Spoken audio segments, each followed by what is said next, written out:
Ir vis tik, viešas kalbėjimas gali būti pasiutusiai malonus užsiėmimas.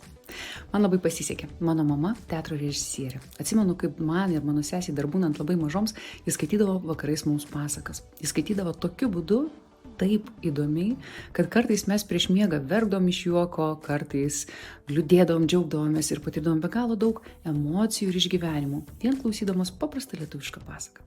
Tai mane išmokė labai daug ko. Vienas iš aspektų yra tai, kad pats įsitraukimas į bet kokį žodį gali tapti poveikio priemonę. Labai noriu tuo pasidalinti ir su jumis, todėl rugsėjo 16-17 dienomis kviečiu į Įtaiga ir drąsa 2.0 renginį, kuriame kalbėsim apie ne visai konvencionalius, bet labai stiprius, labai taigius, labai paveikius būdus, kaip kalbėti, kad bet koks žodis, net ir paprasčiausia istorija, paprasčiausias sakinys taptų dėmesį kaustančiu, įtraukiančiu ir smagiu jums pačiams kalbėtojui.